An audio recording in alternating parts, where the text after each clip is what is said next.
ሁልብ ጎንደር የተጀመረው የሉና ተጋድሎ ተጠናክሮ በቀጠለበት በዚህ ሰሞንም በሰሜን ጎንደር አካባቢ ያሉ ቀጠናዎች ላይ በአምስት አቅጣጫዎች የአገዛዙ ሰራዊት ያደረገው የወረራና የማጥቃት እርምጃ ሙሉ በሙሉ በመክሸፍ ከፍተኛ ኪሳራ እንደደረሰበት ከአማራ ፋኖ ሰሜን አማራ ቀጠና በላይ እዝ ያገኘነው መረጃ ያመለክታል። ባለፈው ቅዳሜና እሁድ እንደዚሁም ዛሬን ጨምሮ በዚሁ በሰሜን ጎንደር ቀጠናዎች የተደረጉ አውደ ውጊያዎች ለፋኖ ኃይሎች ተጨማሪ ስንቅና ትጥቅ ያስገኙ ሲሆን በአገዛዙ የሰውና የመሳሪያ አቅም ላይ ከፍተኛ ኪሳራ ማድረሱን ነው አርበኛ ዮሐንስ ንጉሱ ያደረሰን መረጃ የሚያመለክተው። በሰሜን ጎንደሩ የሰሞኑ ውጊያ የአብይ አህመድ አገዛዝ ሰራዊት የአንድ ክፍለ ጦር አዛዥ ኮሎኔል መገደላቸውንም ነው በመረጃው ላይ የተመለከተው። የሰሞኑን አውደ ውጊያ በተመለከተ በትላንትናው ዕለት አርበኛ ዮሐንስ ንጉሱን አነጋግሬዋለሁ። እንድትከታተሉ እንጋብዛለን።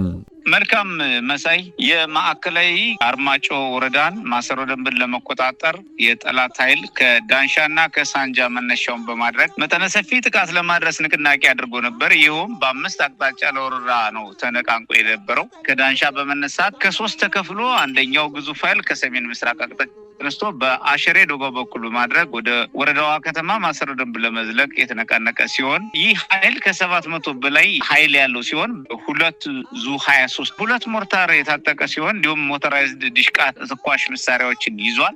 ቡድንና የነፍስ ወከፍ የጦር መሳሪያዎችን ጨምሮ ያው እስከ አፍንጫው የታጠቀ ኃይል ነው የዘመተው። ይህ ግዙፍ ኃይል በሌሊት ተጉዞ ዶጋው አካባቢ ጉልት ጎጥ እንደደረሰ ከጧቱ 2 ሰዓት አፋብን በላይ እዝ ደጃዝማች 4ኛ ኮር ረመጡ ደጀን ክፍለ ጦር ሬጂመንት 2 እና ዘራይ ክፍለ ጦር ሬጂመንታን በመጣመር ባደረሱበት ጥቃት ከ60 በላይ ጠላት ሲደመሰስ አንድ ስሪኤፍ ወታደራዊ ተሽከርካሪ ተማርኳል። አንድ ብሬን የቡድን መሳሪያ ተማርኳል። እንደዚሁም 2 40 ጎራሽ ክላሽኮፍ የቡድን የጦር መሳሪያ ሲማረክ 2 ኤም14 የሚባሉ የአደን የጦር መሳሪያዎች ተማርከዋል። ከ27 በላይ ነፍስ ወከፍ የጦር መሳሪያ ሲማረክ ደመቀ የተባለ ለአመታት በህዝብ ላይ ግፍና በደል ሲያደርስ የነበረ የወረዳ ሚሊሻ ኃላፊ እና ዋና ገዳይ መርሰናሪ ቅጥረኛ በዚሁ ግንባር ተደምስሷል። በርካታ የነፍስ ወከፍና የቡድን የጦር መሳሪያም ተተኳሾችም መማረክ ተችሏል። በዚህ ግንባር የደረሰበት ተቋቁሞ ከጀግናው ሰራዊታችን ፊት መቆም የተሳነው ጠላት ዶጋው ወደ ተሰኘች አነስተኛ ከተማ አፈግፍጎ የተደመሰበትን ኃይል እየቀበረ ጊዜያዊ መስፈሪያ ቀጠናውን ዶጋውን አድርጎ ተመክቶና ተመልሶ እቅዱ መክኖበት እዛው ሊገታ ችሏል። በሁለተኛው አቅጣጫ የመጣው ከዳንሻ በመነሳት ወረራ ከሰሜን ምስራቅ ዳንሻ ተነቃንቆ ወደ ሞዓት አድርጌ የተሰኘ አነስተኛ ከተማ አቋርጦ የአንገረብ ወንዝን በመሻገር ዶጋውና ደለሳን በግራ በኩል በመተው ከማሰሮ ደንብ አብርሃ ጅራ መተላለፊያ መስመርን ማዕሪሽ የተሰኘ ቦታ የሚቆርጥ ወራሪ ሰራዊት ሲሆን ይህ ሰፊ ሰው ኃይል ቁጥር የነበረው ጠላት ማዕሪሽን ንጋት አካባቢ ከተቆጣጠረ በኋላ ማሰሮ ደንብና ከኋላ ቆርጦ የወገንን ኃይል አስተላለፍ ሚዛን ለማዛባት ሙከራ አድርጓል። ከተወሰነ ቆይታ በኋላ ረፋዳ አካባቢ ወደ ጋብላ ከተማ ለመነቃነቅ በሞከረበት ጊዜ የአርበኞች ክፍለ ጦር 2 ሬጅመንቶች የተከዜና የጎቤ ክፍለ ጦር ተጨማሪ ሬጅመንቶች በጋራ በወሰዱ ጸረ ማጥቃት በውል ለጊዜው ያልታወቀ በቁጥር መግለጽ ያልተቻለ ማለት ነው ጠላት ሙስትና ቁስለኛ ሲሆን ወደፊት ሊያደርገው የነበረውን የወረራ ግስጋሴ ማጥቃትም ህልምኖበት ተገድቦ ወደ ኋላ ተስቦ ራሱ ለማትረፍ የመረጠው ወታደራዊ መሬት ለመከታና ከላት ተቅሞ እንዲገደብ ሆኗል። ሶስተኛው ጠላት ወረራ ዘመቻ አቅጣጫ በተመሳሳይ ከሰሜን ምስራቅ ሶሮቃ ተነስቶ ዶጋው እንደደረሰ ወደ በደዊ በማቅናት ከማሰሮ ደንብ ደቡባዊ ምስራቅ አቅጣጫ ቆርጦ ለመያዝ ተልእኮ የተሰጠው ኃይል በጫካ ሳይታይ በሌሊት በመንገድ መሪ ተመርቶ ገስግሶ የነበረ ጠላት በአማራ ፋኖ ብሔራዊ ንቅናቄ በላይ ደጃዝማች 4ኛ ኮር አንድ ሬጂመንት በደዊ አካባቢ ተመቶ ቅዱ ከሽፎበት ሊመለስ ችሏል። እንደዚሁም በአራተኛ የወረራ ቅድ ዘመቻ አቅጣጫው ደግሞ የጠላት ስምሪት ከሳንጃ ከተማ ተነስቶ ወይደንባ የተሰኘ የገጠር አካባቢ በማለፍ በተጉዞ የተንፈልን ዳገት ዘልቆ ቀጥታ ወደ ማሰረደም እንዲገባ ተልኮ የተሰጠው ጠላት ገስግሶ ነበር። ፊት ለፊት ገዥ መሬት ተቆጣጥሮ የነበረው የረመጡ ደጀን ሬጂመንት አንድ ሰራዊት ተንፈል ሚካኤል ላይ ጠብቆ ሊመታው የተዘጋጀ የነበረ ቢሆንም እንደዚሁም ከአምስተኛው የጠላት የወረራ ዘመቻ አቅጣጫ ከሳንጃ ተነስቶ ከምስራቅ ወደ ምዕራብ በጫቆና ጠባሪ በመዞር ፉጨና ተቆጣጥሮ ማሰረደምን ለመክበብ የተነቃነቀው ጠላት እንደዚሁ አራተኛና አምስተኛ የጠላት ኃይል አሰላለፍ ከሳንጃ የተነሳው ማለት ነው። የደጃዝማች አራተኛ ኮር የጦር ጠበብት አዋጊዎች በወሰዱት ወታደራዊ ዘመቻ ወታደራዊ ሳይንስ ብልጫ የኮር የተመደቡ ሬጂመንቶች ከመካከል በፍጥነት ወደ ማጥቃት በመሸጋገር ከመከላከል ማጥቃት በፍጥነት በመለወጥ ከኋላ ተቶት የመጣውን የታች አርማጮ ዋና ከተማ ሳንጃ ከተማ የመሸገውን ጠላት በማጥቃት ከተማው የመሸገውን የብርሃኑ ጁላ ሰራዊት በመምታትና ዋና ቤዙ ላይ አደጋ ከሳንጃ ተተው በወይደንባ ተንፈልና በጭልቋና ጠባሪ ለማጥቃት ተነቃንቆ የነበረው ጠላት ከሳንጃ በደረሰለት የድረሱልኝ ጥሪ የወረራ አቅዱ መክኖ ወደ ሳንጃ ከተማ መሪዎቹን ለማትረፍ ሊሸሽና ሊያፈገፍግ እንዲሁም ተመልሶ ወደ ሳንጃ ተገዷል ማለት ነው። የሳንጃ የነበረ ኃይል ተመቶ ይጠብቀው እንጂ የሳንጃ ከተማ ምሽግ መደፈርን ተከትሎ ከሙሴ ባምብ ፈረስ መግሪያ የተነሳው የጠላት ኃይል ደግሞ ወደ ሳንጃ ተወርሮ ለመድረስ ሙከራ ቢያደርግም ሳንጃ ለመሸገው የጠላት ግርሳ በተግባር ተደረሰለት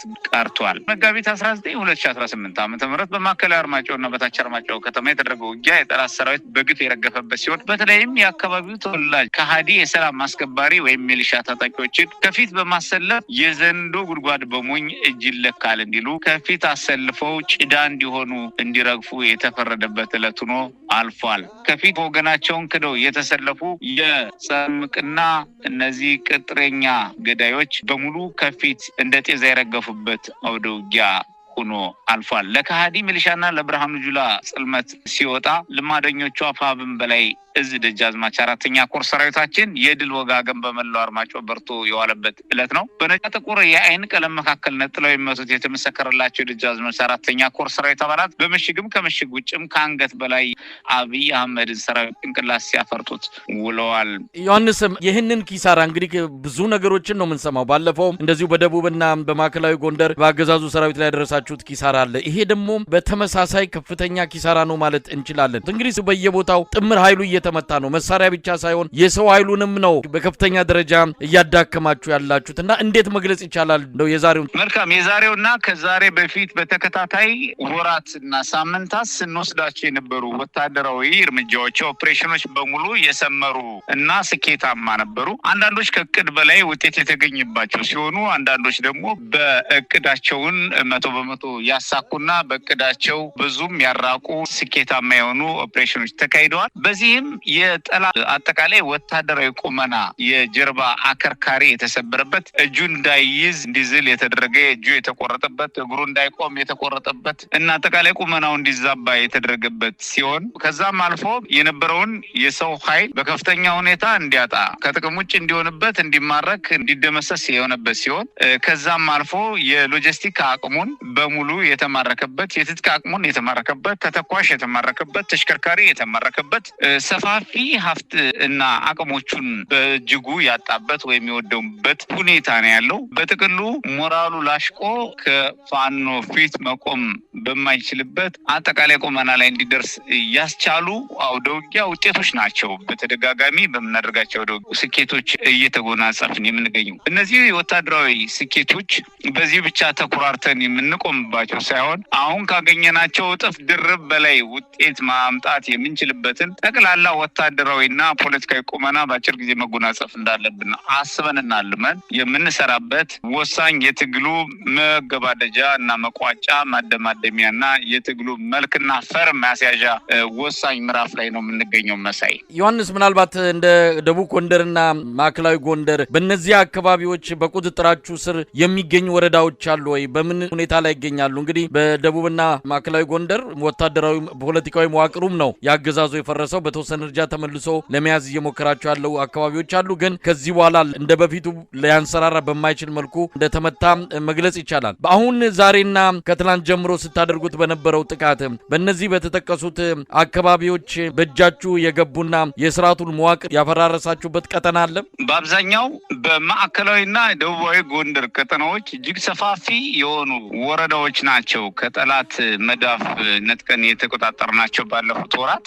ሆኖም ግን በማዕከላዊ ጎንደር ቀጠናዎች በአንዳንድ አካባቢዎች ከተሞችን አያስተዳድር እንጂ ወረዳዎችን አያስተዳድር እንጂ ያገዛዙ የቀበሮ ምሽግ ውስጥ ዘል በእኛ ሰራዊት እያስተዳደረ ይሁን እንጂ በአንዳንድ ቦታዎች የቀበሮ ጉድጓዶች ዘሎ በመግባት ራሱን የሚከላከል ወይም ራሱን አጥፍቶ እንዲጠፋ የተፈረደበት የአብይ አህመድ ሰራዊት በቀበሮ ጉድጓድ ወይም ደግሞ በሰፋፊ ካናል ምሽጎች ገብቶ ራሱን እንዲደብቅና ገሎ እንዲሞት ወይም ደግሞ አጥፍቶ እንዲጠፋ የተፈረደበት ኃይል አለ።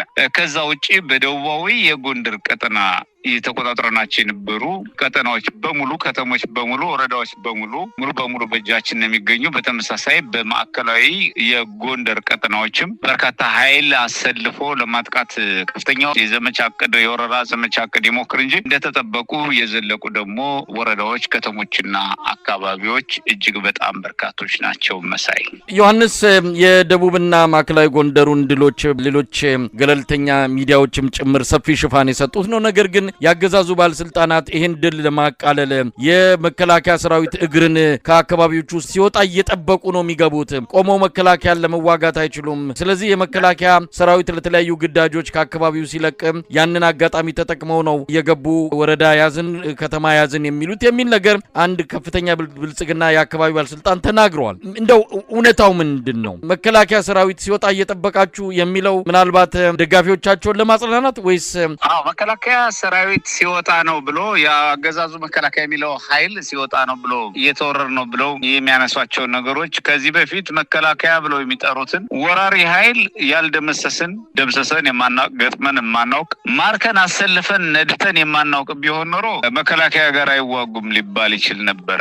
ቅሉ ግን ከዚህ በፊትም ስንማርከው ስንመተው የነበረውን አሁንም እየመታ ነው እየማረክ ነው እና ቀጠናዎችን እየነጠቅ ነው የምንገኘው። በአንዳንድ ቦታዎች የዩኒፎርም ለባሾች አረንጓዴና ቡላ ለባሾች ወይም ደግሞ የከለር ዩኒፎርም ለባሾች ሊለዋወጡ ይችላሉ እንጂ የጠላት ኃይል በአብዛኛው ዙ23 የያዘ ዲሽቃ የታጠቀ በርካታ የቡድን መሳሪያ የታጠቀ ስልጠና የወሰደ በኮሎኔሎች በሻለቆች የሚመራ ከፍ ሲል በጀኔራሎች ቀጥታ የሚመራ እና በከፍተኛ ወታደራዊ መሪዎች እና መስመራዊ መኮንኖች ጭምር የሚመራ የጦር ዕቅድ ያለው ከፍተኛ የሆነ የመረጃ ድጋፍ ያለው የድሮን ድጋፍ የሚሰጠው ኃይል ጋር ነው። በተደጋጋሚ አውደ ውጊያዎች እያደረግን የደቡብም የማዕከላዊም የጎንደር ቀጠናዎችን ነጻ ያወጣ ነው። እንደዚሁም ሰሜናዊም ሆነ ሌሎች ቀጠናዎች ምዕራባዊ ቀጠናዎች የሚደረጉ አውደ ውጊያዎች የአየር ኃይል ድጋፍ ሁሉ የተደረገባቸው ናቸው እንጂ የጠላት ኃይል ወጥቶባቸው ነጻ የሆኑ አይደሉም።